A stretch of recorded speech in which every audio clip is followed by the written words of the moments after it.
ایک عالم دین سے ایک نوجوان شخص نے شکایت کی کہ میرے والدین ادھیڑ عمر ہیں اور اکثر و بیشتر وہ مجھ سے خفا رہتے ہیں، حالانکہ میں ان کو ہر وہ چیز مہیا کرتا ہوں جس کا وہ مطالبہ کرتے ہیں۔ عالم دین نے نوجوان شخص کو سر سے پیروں تک دیکھا اور فرمانے لگے کہ بیٹا، یہی تو ان کی ناراضگی کا سبب ہے کہ جو وہ مانگتے ہیں تم ان کو لا کر دیتے ہو۔ نوجوان کہنے لگا کہ میں آپ کی بات نہیں سمجھ پایا، تھوڑی سی وضاحت کر دیں۔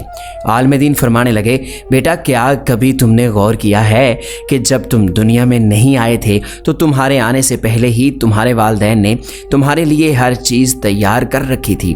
تمہارے لیے کپڑے، تمہاری خوراک کا انتظام، تمہاری حفاظت کا انتظام، تمہیں سردی نہ لگے، اگر گرمی ہے تو گرمی نہ لگے، تمہارے آرام کا بندوبست، تمہاری قضائے حاجت تک کا انتظام تمہارے والدین نے تمہاری دنیا میں آنے سے پہلے ہی کر رکھا تھا۔ پھر آگے چلو، کیا تمہارے والدین نے کبھی تم سے پوچھا تھا کہ بیٹا تم کو اسکول میں داخل کروائیں یا نہ؟ اس طرح کالج یا یونیورسٹی میں داخلے کے لیے تم سے کبھی پوچھا ہو؟ بلکہ تمہارے بہتر مستقبل کے لیے تم سے پہلے ہی اسکول اور کالج میں داخلے کا بندوبست کر دیا ہوگا۔ اس طرح تمہاری پہلی نوکری کے لیے، تمہارے اسکول کی ٹرانسپورٹ کے لیے، تمہارے یونیفارم کے لیے تمہارے والد صاحب نے کبھی تم سے نہیں پوچھا ہوگا، بلکہ اپنی استطاعت کے مطابق بہتر سے بہتر چیز تمہارے مانگنے سے پہلے ہی تمہیں لا کر دی ہوگی۔ تمہیں تو شاید اس کا بھی احساس نہ ہو کہ جب تم نے جوانی میں قدم رکھا تھا تو تمہارے والدین نے تمہارے لیے ایک اچھی لڑکی بھی ڈھونڈنی شروع کر دی ہوگی جو اچھی طرح تمہاری خدمت کر سکے اور تمہارا خیال رکھ سکے۔ لڑکی تلاش کرتے ہوئے بھی ان کی اولین ترجیح تمہاری خدمت ہی ہوگی، بلکہ ان کے تو ذہن میں کبھی یہ خیال بھی نہیں آیا ہوگا کہ ہم ایسی دلہن بیٹے کے لیے لائیں جو ہماری خدمت بھی کرے اور ہمارے بیٹے کی بھی۔ تمہارے لیے کپڑے، تمہاری پہلی سائیکل، تمہارا پہلا موٹر سائیکل، تمہارا پہلا اسکول، تمہارے کھلونے، تمہاری بول چال، تمہاری تربیت، تمہارا رہن سہن، چال چلن، رنگ ڈھنگ، گفتگو کا انداز، یہاں تک کہ تمہارے منہ سے نکلنے والا پہلا لفظ تک تم کو تمہارے ماں باپ نے مفت میں سکھایا ہے اور تمہارے مطالبے کے بغیر سکھایا ہے، اور آج تم کہتے ہو کہ جو کچھ وہ مجھ سے مانگتے ہیں میں ان کو لا کر دیتا ہوں، اس کے باوجود وہ خفا رہتے ہیں۔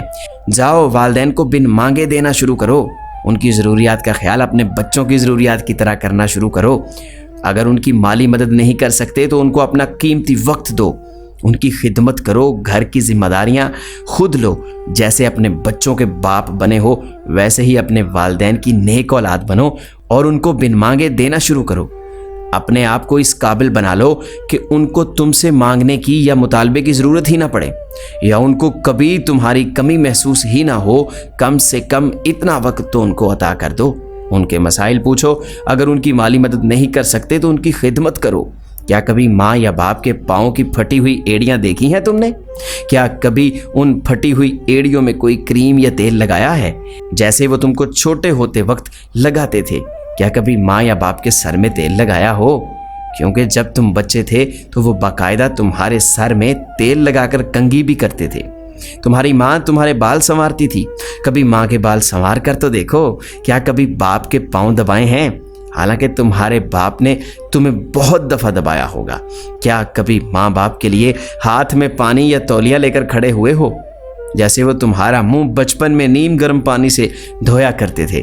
کچھ کرو تو صحیح، ان کو بغیر مانگے لا کر دو، ان کی ذمہ داریاں اٹھا کر دیکھو، ان کو وقت دے کر دیکھو، ان کی خدمت کر کے دیکھو، ان کو اپنے ساتھ رکھو ہمیشہ، ان کو اپنے آپ پر بوجھ مت سمجھو، نعمت سمجھ کر دیکھو۔ جس طرح انہوں نے تم کو بوجھ نہیں سمجھا، بغیر کسی معاوضہ کے تمہاری دن رات پرورش کر کے معاشرے کا ایک کامیاب انسان بنایا ہے، کم سے کم ان کی وہی خدمت کا صلہ سمجھتے ہوئے ان سے حسن و سلوک کا رویہ اختیار کرو، پھر دیکھنا وہ بھی خوش اور اللہ بھی خوش۔ عالم دین کی یہ باتیں سن کر نوجوان اشکبار ہو گیا اور باقی کے حاضرین کی آنکھیں بھی نم ہو گئیں۔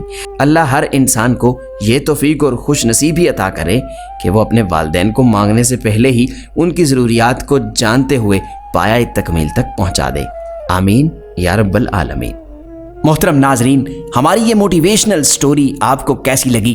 کمنٹ سیکشن میں اپنی رائے ضرور دیجیے، اور اگر آپ کو ہماری ویڈیوز اچھی لگتی ہیں تو ان کو شیئر ضرور کیجیے۔